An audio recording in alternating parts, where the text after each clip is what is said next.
அனைத்து நல்லுள்ளங்களுக்கும் வணக்கம். நான் உங்கள் ரவிக்குமார். தொடர்ந்து நம்ம நிறைய அப்டேட்டை நம்ம பார்த்துட்ருக்கோம். ஃபஸ்ட்டு நம்ம வெஸ்ட் பெங்காலில் தொடங்க போகிறோம். ட்ரிபிள் டி படு பயங்கரமாக போயிட்டுருக்கு. இன்றைக்கி பாரிஸில் நடந்த இன்சிடெண்ட்டுக்கும் வெஸ்ட் பெங்காலையும் பெரிய அளவுக்கு கம்பேர் பண்ணியிருந்தாங்க. அதனால் நம்ம ஏன் இதை பற்றி பேசக்கூடாதுன்ற இன்னொரு தாக்கமும் கூட. அப்புறம் அதை தாண்டி சுற்றி இருக்கக்கூடிய மிகப்பெரிய ஒரு அரசியல் நிகழ்வுகள். அமெரிக்கானுடைய ஆர்டர் வரைக்கெல்லாம் ஈரான் பொறுமையாக இல்லை, நாங்கள் எங்கள் வேலையை ஸ்டார்ட் பண்ணுறோன்னு சொல்லியிருக்காங்க. இஸ்ரேலுமே அவங்க ஈரான் அமெரிக்காவுக்காக நாங்கள் ஸ்டார்ட் பண்ணணும்னு சொல்லிட்டு அடுத்தடுத்த முக்கிய பகுதிகளை கைப்பற்றி இருக்கிறாங்க. அதெல்லாம் சுற்றி இருக்கக்கூடிய நிலவரங்கள் என்ன, தொடர்ந்து ரஷ்யா மீது பொருளாதார பயங்கரமாக போட போகிறோம், நேட்டோ நாடுகள் மீது தாக்கல் நடத்துனதுனால 11ஆம் கட்ட பொருளாதார போட போகிறோம்லாம் சொன்னாங்கல்ல, என்ன நடக்க போகுதுன்றதையும் பார்த்துடலாம். ஸோ கிடுக்குப்பிடி கேள்விகளுக்கான விடைகளாக அந்த பதிவுகள் இருக்க போகிறது. வீடியோக்குள்ள போகிறதுக்கு முன்பு நீங்கள் நம்ம சேனலை சப்ஸ்கிரைப் பண்ணிட்டாங்க, மறக்காம பெல் பட்டன் கிளிக் பண்ணி ஆல் ஆப்ஷன்ஸ் கொடுங்க. வீடியோ கொடுக்கலாம்.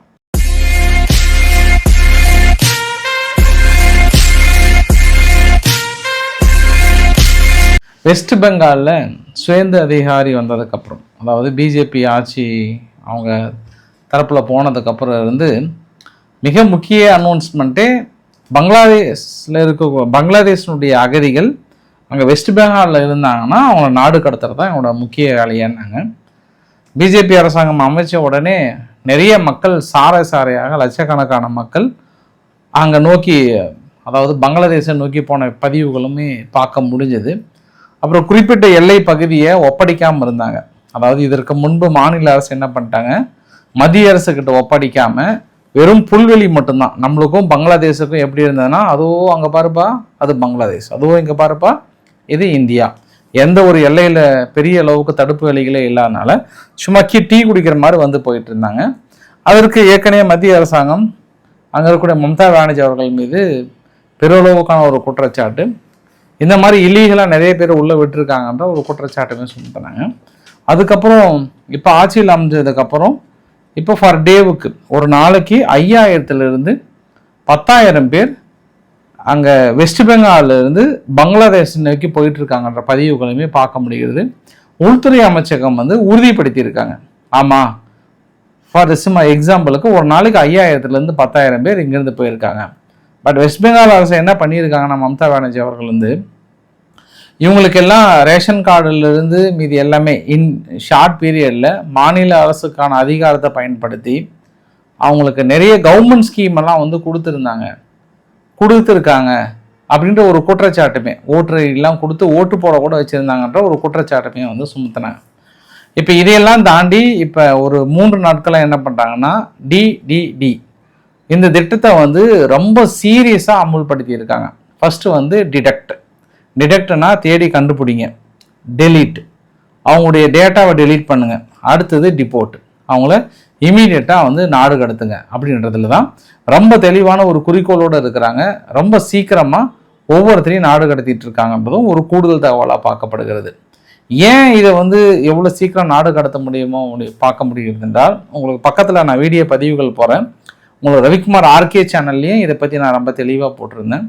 பாரிஸுக்குள்ளார நடந்த அந்த கலாவர பூமி PSG அப்படின்ற ஒரு ஃபுட்பால் அந்த பிரீமியர் லீக்கில், ஐரோப்பாவோட பிரீமியர் லீக்கில் ஜெயிக்கிறாங்க. அர்சனல்ன்ற டீம் தோத்துட்டாங்க. அந்த ஜெயிச்சதுக்காக இவனுங்க கொண்டாடுறானுங்களா இல்லை தோத்த விரக்தியில் கொண்டாடுறானுங்களா அப்படின்றது அந்த வெறியில் அடிக்கிறானுங்களானே புரியல. அவ்வளோ ஃபுல்லாகவே இதுக்கு ஆப்பிரிக்கன் அகதிகள் தான் காரணம் அப்படின்னு பெரியாரையான குற்றச்சாட்டுகள். இன்னைக்கு பாருங்கள், எல்லாமே பெரும்பாலான பகுதிகள் எலும்பு கூடுகளாக காட்சி அளிக்கிறது பாரிஸில். ஆனால் நடந்தது ஹங்கேரியில் நடந்தது மேட்ச். வெற்றியோ தோல்வியோ, இதுக்கு முன்பு இதே மாதிரி மேட்ச் வெற்றி தோல்வியெல்லாம் வந்திருக்கு. ஆனால் அவ்வளோ ஒரு அமைதியாக செலிப்ரேட் பண்ணுறதா இருக்கட்டும், தனது கோபத்தை வெளிப்படுத்துறதா கூட இருக்கும். ஆனால் இந்த தடவை ஒரு மனித தன்மையற்ற ஒரு செயலாக பாரிஸில் பார்க்குறாங்க. இதுக்கெல்லாம் என்ன காரணம்னா, அந்த நாட்டோட சட்ட திட்டங்களை மதிக்காமல் அகதிகளாக உள்ளே அந்த நாட்டை சூறையாடுறதா மிகப்பெரிய காரணமாகவும் பார்க்கப்படுகிறது. அதை பிரான்ஸ் உணர்ந்திருப்பாங்க. இன்னைக்கு எதிர்கட்சிகள் கடுமையான விமர்சனம் தடுக்க தவறிட்டாங்கன்ற மாதிரி சொல்லியிருக்காங்க. நேற்று நைட் அந்த மேட்ச் முடிஞ்சு விடிய ஆரம்பித்தாங்க, மறுபடியும் பகல்லையே ஆரம்பிச்சிருக்காங்க. இப்போ தான் தனது கட்டுப்பாட்டுக்குள்ளே வந்திருக்குன்றாங்க. ஆனால் நிறைய கடைகள் சூறையாடிட்டாங்க. ஃபுல்லாக உள்ளே பூந்து அடித்து எந்த அளவுக்கு சூறையாட முடியுமோ அந்த அளவுக்கு வந்து சூறையாடி வைத்திருக்காங்க. அந்த அளவுக்கு முழுமையாக அவங்களோட கட்டுப்பாட்டுக்கு போயிருக்கின்றாங்க. அதே ஒரு சூழ்நிலையை தான் அங்கே வெஸ்ட் பெங்கால்லையும் வந்து கிட்டத்தட்ட பங்களாதேஷனுடைய அகதிகள் கட்டுப்பாட்டுக்கு போகிற அளவுக்கான ஒரு கண்டிஷன் இருக்கிறதான்ற ஒரு குற்றச்சாட்டுமே வந்து சுமத்துறாங்க. அதனால எந்த அளவுக்கு எவ்வளோ சீக்கிரம் நாடு கடத்த முடியுமோ அந்த அளவுக்கு நாடு கடத்துறாங்க. நிறைய பேர் வந்து நீங்கள் வாலண்டியராக வெளியேற்றீங்க அப்படின்னா அது உங்களுக்கு சிறப்புன்ற அடிப்படையில் வாலண்டியராக வெளியேறவங்களே ஃபர் டேவுக்கு 5000 பக்கம் இருந்துட்டு இருக்காங்கிறது ஒரு கூடுதல் தகவல். இது மட்டும் இல்லாமல் மேகாலயாவில் இந்தியா பங்களாதேஷோட எல்லை பகுதியில் இன்னும் ஒரு 40 to 45 கிலோமீட்டர் மட்டும் தான் பெண்டிங் இருக்குது. கிட்டத்தட்ட 400 கிலோமீட்டர் நீளத்தை வந்து கம்ப்ளீட்டாக முடிச்சிட்டாங்க. இப்போ அங்கே வெஸ்ட் பெங்காலில் வந்து டிடெக்ட் பண்ணுறாங்கல்ல, கண்டுபிடிக்கிறாங்கல்ல, அவங்கக்கிட்ட கண்டுபிடிச்சதில் மற்றொரு அதிர்ச்சி தகவலை பொடேன்னு ஒரு குண்டை தூக்கி போட்டாங்க. அவங்களோட ரிலேட்டிவ்ஸ், அவங்க நெருங்கிய உறவுகள் எல்லாமே வந்து நேராக வெஸ்ட் பெங்காலிருந்து கட்டிட வேலைகளுக்காகவும் இல்லை மற்ற எடுபடி வேலைகளுக்காகவும் அடுத்து நேராக அவங்க சூஸ் பண்ணது பெங்களூராம். கர்நாடகாவில் அவங்களுடைய கால்குலேஷன் படி கர்நாடகா அதுக்கப்புறம் வந்து தமிழ்நாட்டையும் சேர்த்தி தான் சொல்கிறாங்க. அதில் தமிழ்நாடு எந்த அளவுக்கு இருக்குன்னு தெரியல. ஆனால் கர்நாடகாவில் எவ்வளோ சொல்கிறாங்கன்னா 20 லட்சம் பங்களாதேஷியர்கள் வந்து இன்ஃபில்ட்ரேட் ஆகிருப்பாங்க, பெரிய அளவுக்கு ஊடுருவிப்பாங்கன்ற அடுத்த தகவலை சொல்கிறாங்க. பட் கர்நாடகா எந்த அளவுக்கு சீரியஸாக எடுத்துக்கிறாங்கன்னு தெரியல. ஆனால் 20 லட்சம் பேர்த்துக்கு மேல உள்ள மக்கள் பெரிய அளவுக்கு சீரியஸாக ஊடுருவி இருக்காங்க. ஒவ்வொரு கட்டிட வேலை செய்கிறவங்களிருந்து எல்லாத்தையும் அலசி ஆராய்ஞ்சு பார்த்தோம் அப்படின்னா தெளிவாகவும் தெரியும், கிளியராகவும் தெரியுன்ற மாதிரியான ஒரு எச்சரிக்கையும் கொடுத்துருக்காங்க. அதை பொறுத்து இருந்து பார்க்கணும். வெஸ்ட் பெங்காலில் அது இல்லாமல் பிரச்சனைகள்லாம் ஓஞ்சுதா அப்படின்னா மம்தா பானர்ஜியுடைய அரசாங்கத்தோ கொஞ்சம் நிறைய ட்ரபிளை வந்து சந்திக்கிறாங்க.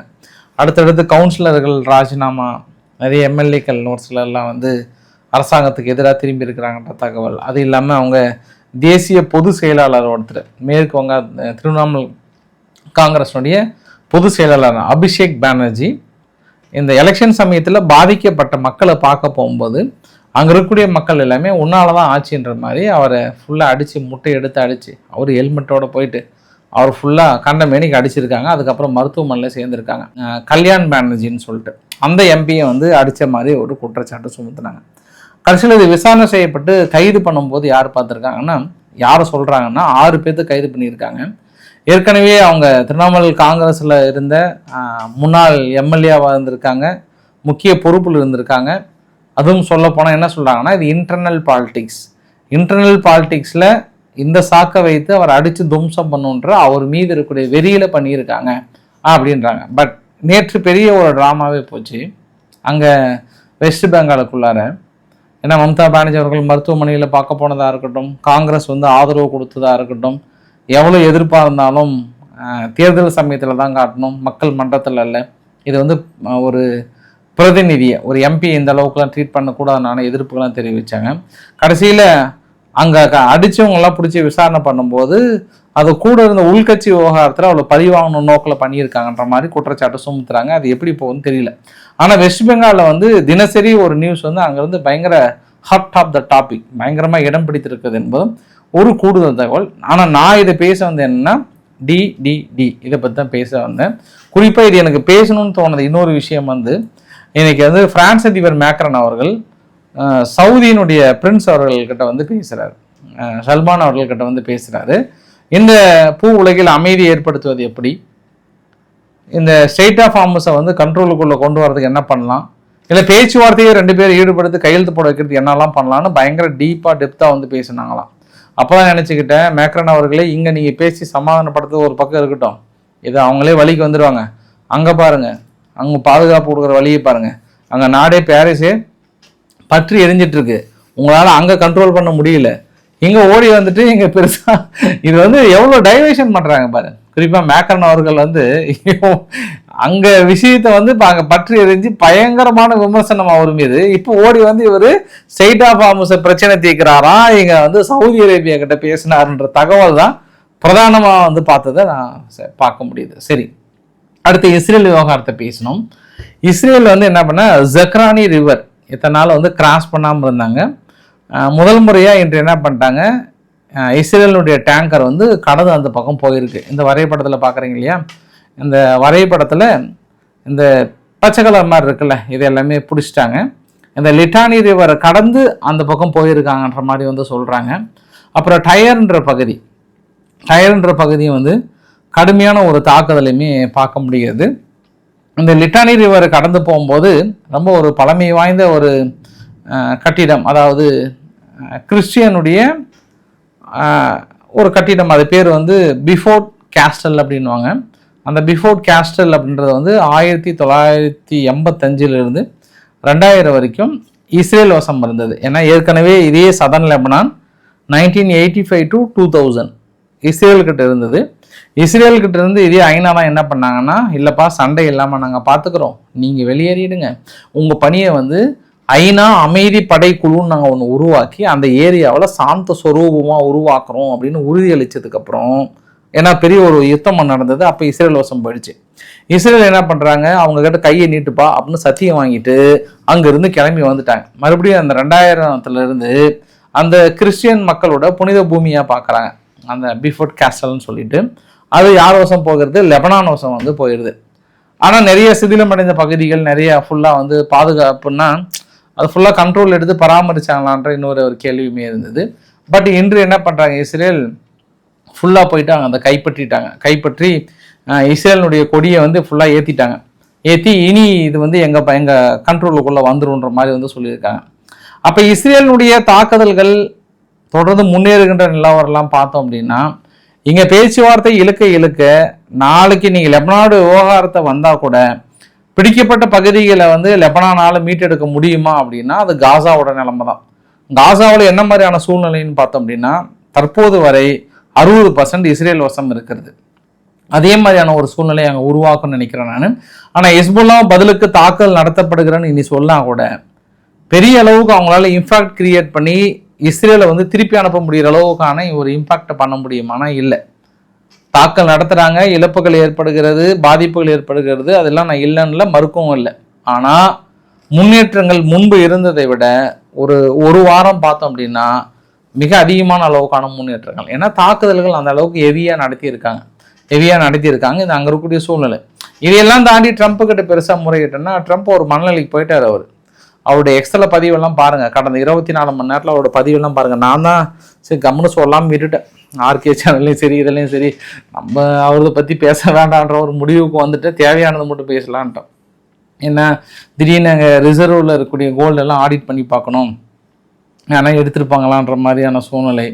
மீதி எல்லாமே அவர் போடுற பதிவுகள்லாம் பார்த்தா ஏதோ ஜெயிச்சிட்ட மாதிரியே நம்ம ஜெயிச்சுட்டு விட்ற மாதிரி தான் வந்து போட்டுட்ருக்குறாங்க. தொடர்ந்து ஃபேக் மீடியா மட்டும்தான் ஈரானுக்கு ஆதரவாக ஜெயிச்சிட்டாங்கன்ற மாதிரி போட்டுட்டு இருக்கிறாரு. சரி, நம்ம ஒன்றும் சொல்கிறதுக்கு இல்லை இல்லையா. அமெரிக்காவுடைய காங்கிரஸ் ஒப்புதல் கொடுத்துருக்காங்க. இனி இஸ்ரேலினுடைய இராணுவமும் அமெரிக்காவுடைய இராணுவமும் கிட்டத்தட்ட அலைஸ் இன்டகிரேட்டட் பண்ண போகிறாங்க. பெரிய அளவுக்கு கோஆப்ரேட் பண்ணி அடுத்த லெவலுக்கு நாங்கள் போக போகிறோன்னு சொல்லியிருக்காங்க. அதனால் ஈரானும் பொறுத்தது போதும் பொங்கியல் மனோகரான்ற மாதிரி சரி பேச்சுவார்த்தை ஒரு பக்கம் இருந்தாலுமே ரொம்ப நாளைக்கு அப்புறம் ஈராக்கில் இருக்கக்கூடிய ஒரு செப்பரேட் குரூப் மீது ஒரு தாக்குதல் நிகழ்த்தியிருக்காங்க. அந்த செப்பரேட் குரூப் என்ன அப்படின்னா, அந்த குர்திஷ் நிலைகள் மீது இன்று ஒரு 3 பாலிஸ்டிக் ஏவுகணைகள் மீது தாக்கல் நடத்தியிருக்காங்க. எவ்வளோ சேதாரன்ற தகவல்லாம் வரல. அதை எய்ம் பண்ணி அடிக்கிறாங்களா இல்லை இஸ்ரேல் வந்து லாஸ்ட் டைமே ஒரு சில பகுதிகளை பயன்படுத்தி தாக்கல் நடத்தினாங்க, அதை முறியடிப்பதற்காக நடத்தினாங்களான்றது நாளைக்கு தான் தெரியும். ஆனால் இன்று ப்ராக்சி குரூப் மீது நாங்கள் தாக்கல் நடத்திட்டோன்றாங்க. சரி, அது நான் எங்களுடைய சேஃப்டியை பார்க்கணுன்றாங்க. ஏன்னா அவங்களுடைய பார்லிமெண்ட் ஸ்பீக்கர் கேலிபஃப் அவர்கள் என்ன சொல்லியிருக்கிறாருன்னா, இனி ஈரான் மக்களுடைய சேஃப்டி தான் முக்கியம், அதெல்லாம் கடந்து தான் நம்ம பேச்சுவார்த்தை பண்ணுறோமா பண்ணலையான்றது நம்மளுக்கு தெரியும்னு இருக்காங்க. இதையெல்லாம் தாண்டி போப் பிரான்சிஸ் அவர்கள் வந்து மெக்சிகோன்ற மாதிரி சிக்காகோவுக்கு போயிருந்தார். அங்கே போயிட்டு பயங்கரமாக ப்ரைஸ் பண்ணார். ஈரான்கிட்ட யுத்தத்தை முடிக்கணுன்ற மாதிரி சொன்ன உடனே ட்ரம்ப் தனது எக்ஸலத்தில் ஐயா யாருக்கிட்டையா அவர்கிட்ட சொல்லுங்கள், ஈரான் வந்து நியூக்ளியர் வெப்பன் வந்து இருக்கக்கூடாதுன்றதில் அவர்கிட்ட சொல்லுங்கள், அவங்க அதுக்கான தகுதி இல்லாத நாடுன்னு யாராவது சொல்லி புரிய வைக்கிறீங்களான்ற மாதிரி போட்டிருந்தார். ஆனால் என்ன பண்ணாலுமே அந்த பகுதியில் ஆல்மோஸ்ட் ஒரு 5000 சோல்ஜர்ஸ் மேலே இருக்காங்க. எங்கே இந்த ஸ்ட்ரெயிட் ஆஃப் ஹார்முஸ் பகுதியில் ஒரு 3 ஃபுட்பால் கிரவுண்டு சமூகத்தில் ஒரு பகுதியை ஃபுல்லாக ஏரியா அவங்க கட்டுப்பாட்டுக்களை வச்சுக்கிட்டு கப்பல்லே தான் அவங்களுக்கு தினந்தோறும் ஃபுட்டு மீதி எல்லாம் வந்து டெய்லியும் செலவாயிட்டே இருக்கான். அதெல்லாம் சமாளித்து அந்த ஏரியாவில் இருக்கிறதே பெரிய விஷயமா பார்க்குறாங்க. ஏன்னா அங்கே ஃபுட்டாக இருக்கட்டும் மீதி எல்லாமே அவங்களோட தேவையை ஃபுல்ஃபில் பண்ணோம்ல. அது இன்னும் எத்தனை நாளைக்கு இருப்பாங்கன்னு தெரியல. பட் அமெரிக்கா நாங்கள் சஸ்டைன் ஆகிறோம், எங்களுக்கு எத்தனை மாதம்னாலும் எங்களுக்கு ஒன்றும் விஷயம் இல்லை, நாங்கள் ஒன்றும் இருக்கிறோன்ற மாதிரி வந்து சொல்லியிருக்காங்க. அடுத்து நம்ம உக்ரைன் கிட்ட போயிடலாம், குறிப்பாக ஜெலன்ஸ்கி கிட்ட. ஜெலன்ஸ்கி வந்து ஏற்கனவே எனக்கு ஆயுதங்கள் கொஞ்சம் சீக்கிரமாக வேணுன்ற மாதிரி வந்து கேட்டிருந்தாரு. பட் ரொம்ப டிலேவாக வந்தது. அதாவது பேட்ரியாட்டிக் டிஃபென்ஸ் மீதி எல்லாமே இன்னுமே கொஞ்சம் கிடைக்காதனால கொஞ்சம் சீக்கிரமாக கொடுங்க அமெரிக்கா, எங்களுக்கு ரொம்ப தேவைப்படுது, பெரிய அளவுக்கான தாக்கல் நடத்துகிற மாதிரி எங்களுக்கு தெரியுது அப்புறம் தான் பேச்சுவார்த்தையும் எதுவுமே இல்லை, எல்லாமே முட்டுக்கட்டையாகி போச்சு. ஏன்னா ஜெரால்டு குஷ்னர் அவர்கள், விக்ஸாஃப் அவர்கள்லாம் கொஞ்சம் ரொம்ப தீவிரமாக வேலை செஞ்சுட்டு இருந்தாங்க பேச்சுவார்த்தைக்கு. இந்த ஈரான் விவகாரத்தினால என்னாச்சுன்னா டோட்டலாக நின்று போச்சு. ஒன்று அங்கேயாவது முடிங்க, இல்லை எங்கள்தான் வந்து முடிச்சு கொடுங்கன்ற மாதிரி வந்து கேட்டிருக்காங்க. பட்டு இன்னொரு விவகாரத்தையும் உக்ரைன் கிரீமியா மீது நடத்தப்பட்ட ஒரு தாக்குதல், 23 மேலே குறி வச்சு தாக்குதல், மேக்சிமம் டேங்கர், மேக்சிமம் பெட்ரோல் கிடங்குகள், டீசல் கிடங்குகள்லாம் எங்கெங்கெல்லாம் இருக்கும், பெட்ரோல் பங்கு, இது மாதிரிலாம் அவங்க வந்து குறி வைத்து அடிச்சிருக்காங்க. கடந்த 24 மணி நேரத்தில் அவங்க குறி வச்சு அடித்தது 33 ஃபியூவல் டேங்க்கு. அது இல்லாமல் இன்னும் நிறைய தாக்கல் நடத்தியிருக்காங்க. இந்த தாக்குதலில் கிரீமியாவில் இப்போ பெட்ரோல் டீசலே இல்லாத அளவுக்கு தட்டுப்பாடு, மிகப்பெரிய அளவுக்கான தட்டுப்பாடு. இது ரஷ்யா எதிர்பார்க்கவே இல்லையா. இந்த அளவுக்கான ஒரு அட்டாக் ஃபுல்லாக வந்து அப்படியே ஒரு மாதிரி நிலை குலைந்து போன ஒரு சூழ்நிலை கிரீமியாவுக்குள்ளார. அதனால் இவங்க என்ன பண்ணுறாங்க, சமி ரீஜியன் ஒன்று, யார் இங்கே உக்ரைனில் வந்து ஒரு போர்ட் ரீஜியன், அங்கே தான் ஏற்றுமதி பண்ணக்கூடிய ஒரு தளம் அது. அந்த இடத்துல கடந்த ஒரு வாரமாக குறி வைத்து பெரிய ஒரு தாக்கல் நிகழ்த்தியிருக்காங்க. ஆனால் ரஷ்யா நடத்தின இந்த தீவிரவாத தாக்குதலுக்கு இவங்க இது கிரிமியா மீது ஒரு பூ தாக்குதலை நடத்தினோம், அதாவது சும்மா மலர்களை மேலிருந்து தூவினால் எப்படி இருக்குமோ, மக்களுக்கு எந்தவித நஷ்டம் ஏற்படாமல், பாதிப்பு ஏற்படாமல் ஒரு பூ தாக்குதலை நிகழ்த்தினோம். பட் ரஷ்யா எங்கள் மீது ஒரு தீவிரவாத தாக்குதலை நிகழ்த்தி இருக்கிறதுன்ற மாதிரி வந்து சொல்லியிருக்காங்க. இதை நாட்டாம தான் பதில் சொல்லி ஆகணும். அந்த நேட்டோ நாடுகள் மீது தாக்கல் நடத்தினதுக்கு அப்புறம் உரசல்லா வாண்டர்லியான் அவர்கள் 11ஆம் கட்ட பொருளாதார தடையை வந்து தீவிரப்படுத்த போறோம்ன்ற மாதிரி வந்து பயங்கரமா வந்து பேசிட்டு இருந்தாங்க. ஆனா இதற்கு முன்பு வந்து அந்த பால்டிக் கடல் பகுதியில் மீதி எல்லாமே ஒரு குரூடாயில் பேரலுக்கு வந்து $44 வாங்கினா மட்டும்தான் ஏற்றுமதி பண்ணணும், இல்லை ஏற்றுமதி பண்ணக்கூடாதுன்ட்டு ரொம்ப ஸ்ட்ரிக்டாக போட்டு வச்சுருந்தாங்கல்ல அந்த பொருளாதார தடையை. இப்போ என்ன பண்ணிட்டாங்க, காலநிலை சூழ்நிலை காரணமாக $65 மாற்றிட்டாங்க ஒரு பேரல். ஏன்னா 88-90 பக்கம் வந்துருச்சு, ரேட்டு வேறு ஏறிட்டே இருக்குது. அதனால் கொஞ்சம் சூதானமாக பார்த்து நம்ம குறைச்சிக்கலாமான்ற மாதிரி இப்போ $65 பக்கம் வந்திருக்காங்க. இந்த பொருளாதார தடையை வந்து யாரெல்லாம் ஃபாலோ பண்ணுறீங்களோ அவங்களுக்கு நாங்கள் வந்து ஓகே பண்ணுறாங்க. எனக்கு இந்த இடத்துல ஐரோப்பா கிட்ட ஒரே ஒரு கேள்வி தான், இதெல்லாம் எங்கள் ஊரில் சர்வசாதாரணமாக நடக்குது. சும்மா ஒரு எக்ஸாம்பிள் சொல்கிறேன். ஒரு ஸ்கூலில் சேர்த்தும் போது கவர்மெண்ட் ஃபிக்ஸ் பண்ண ஃபீஸ் வந்து 35,000 அப்படின்னா அந்த 35,000 லீகலாக அக்கௌண்ட்டில் வாங்கிக்கிறாங்க. மீதி பணத்தை என்ன பண்ணுறாங்க, இல்லீகலாக கையில் கேட்குறாங்க, வாங்கிக்கிறாங்க. ஓ சாதாரண நான் என்ன சொல்ல வரேன் நீங்கள் புரிஞ்சிருப்பீங்க. நீங்கள் அப்படி இருக்கும்போது இங்கே ஒரு பள்ளிக்கூடத்த நிலைமையிலே இப்படி இருக்கும்போது அது வந்து ஒரு நாட்டுக்கு இன்னொரு நாட்டுக்கு உள்ள இஷ்யூ. அது நீங்கள் எவ்வளோ டாலர் ஃபிக்ஸ் பண்ணுறீங்க, $65 ஃபிக்ஸ் பண்ணுறீங்க. சரி ஓகே, ரஷ்யா ப்ராப்பராக ஏற்றுமதி எவ்வளோ உங்களுக்கு பில்லு காட்டணும், $65 ஒரு பில்லு காட்டணுமா, இந்தா வச்சுக்கோ, வந்துருச்சா, ரைட்டு சாப்பிடு போ, கப்பல் விடுறியா, விட்டுரு, கிளம்பட்டோம். கிளம்புனதுக்கப்புறம் வேற ஒரு பொருளை நாங்கள் ஏற்றுமதி பண்ணோன்னு சொல்லிட்டு நீங்கள் அமௌண்ட்டை செட்டில் பண்ணால் எப்படி ஐரோப்பா நீங்கள் கண்டுபிடிப்பீங்க? இது எந்த லாஜிக்கில் நீங்கள் வந்து ஒரு பேரல் $65 மட்டும்தான் வாங்கணும், மீதி வாங்கக்கூடாதுன்னு நீங்கள் எப்படி எனக்கு ஃபிக்ஸ் பண்ணுறீங்க? இல்லை நான் உங்கள் கூட்டாளி நாடுகளே கூட வச்சுக்கிறேன். நான் உங்கள் கூட்டாளி நாடுகளே கூட, ஐரோப்பா நாட்டில் இருக்கவங்களே கூட இப்போ சமீபத்தில் அதிகமாக வாங்க ஆரம்பிச்சிட்டாங்க ரஷ்யா கிட்ட. அவங்க இல்லைப்பா எங்கள் நாட்டில் கண்டிஷன் இருக்குது, நீ $65 மட்டும் கொடுப்பா. ஏன்னா நிறுவனங்கள் தானே, நிறுவனங்கள் லாபம் அடையணுமா அடையக்கூடாதா, மக்களோட தேவையை ஃபுல்ஃபில் பண்ணணுமா இல்லையா? ஏன் உங்களுக்கு ரஷ்யாவுடைய பொருளாதாரம் இதெல்லாம் தாண்டி வளருது அப்படின்னா இந்த ஓட்டைகள் சாதாரண நம்மளுக்கே தெரியுது, சட்டத்தில் இருக்கிற ஓட்டை. இவங்க போடுற இந்த பொருளாதாரம் இதை சொல்லும் போது நீங்களே இந்த கற்பனையை நினைச்சு பாருங்க. $65 ஃபிக்ஸ் பண்ணால் மட்டும்தான் நீ ஏற்றுமதி இறக்குமதி நாங்கள் ஒப்புதல் கொடுப்போம்னா பண்ணுங்க. அதுக்கப்புறம் சைடில் வேணா எப்படியா கண்டுபிடிப்பேன் அப்படின்ட்டு ஒரு கேள்விக்கு இந்த இடத்துல பதில் இருக்கானா? கிடையாது. வாங்க இங்கே தமிழ்நாட்டுக்கு வாங்க, நீங்கள் என்ன கற்றுக்கணும் வாங்க.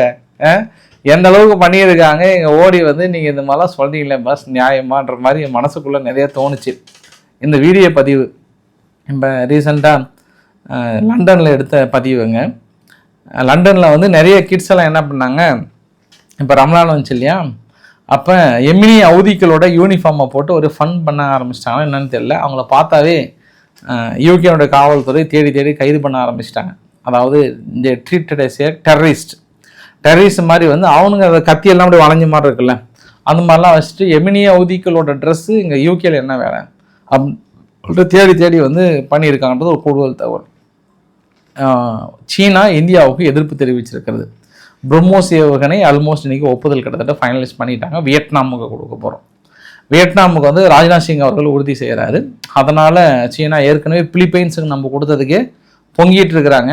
இப்போ வியட்நாமுக்கு கொடுத்ததுக்கு நமக்கும் சீனாவுக்கான விரிசல் வந்து அதிகப்படுத்த போகுதுன்ற மாதிரி வந்து சொல்லியிருக்கிறாங்க. ஃபைனலாக 2 இன்சிடெண்ட்டு, ஒன்று வியட்நாமில் நடந்தது, இன்னொன்று தமிழ்நாட்டுக்குள்ளே நடந்தது. தமிழ்நாட்டில் இருங்காட்டுக்கோட்டையில் ஹோண்டாய் மோட்டார்ஸில் ஏற்பட்ட திடீர் தீ விபத்து 500 கோடிக்கு மேலே லாஸ்ன்றாங்க. அந்த அளவுக்கு தீ விபத்து காஞ்சிபுரம் டிஸ்ட்ரிக்டில். திடீர்னு மோட்டர் ரூமில் பற்றின தீ வந்து ப்ரொடக்ஷன் யூனிட்டே கம்ப்ளீட்டாக பாதிக்குன்ற மாதிரியான ஒரு வார்னிங் கொடுத்துருக்காங்க. ஏன்னா ஹோண்டாய் நிறுவனம் பயங்கரமாக சேல்ஸ் எல்லாம் போயிட்டுருக்கு, கிரிப்டாலாம் புக் பண்ண கிடைக்கலன்ற மாதிரி சொன்னாங்க. பட் இந்த சூழ்நிலையில் இப்படி ஒரு அவங்களுக்கு பெரிய பாதிப்பு தான் ஒன்று. இன்னொன்று மியான்மாரில் இந்த சுரங்கங்களுக்கெல்லாம் வெடி விபத்து வைக்கிறதுக்குன்னு ஒரு பிளேஸ் இருக்குது. அந்த இடத்துல என்ன ஆச்சுன்னா திடீர்னு வெடிச்சதில் 45 பேர் இறந்து போயிட்டாங்க, 70 பேர் பக்கம் படுகாயம் அடைஞ்சிருக்காங்க மியான்மாரில். அதுவாக வெடிச்சுதா யாராவது எக்ஸ்டர்னல் ஃபோர்ஸ் எதிரிகள் வந்து அடிச்சிட்டாங்களான்னு தெரியல. ஸோ அது பெரிய சம்பவமாக பார்க்கப்படுகிறது. இன்றைக்கு ஓரளவுக்கான தகவலை கவர் பண்ண நினைக்கிறேன். பிடிச்சிருந்தா லைக் பண்ணுங்கள், ஃப்ரெண்ட்ஸுக்கு ஷேர் பண்ணுங்கள், சப்ஸ்கிரைப் பண்ணுங்கள். ரவிக்குமார் சோமுச்சல். நன்றி, வணக்கம்.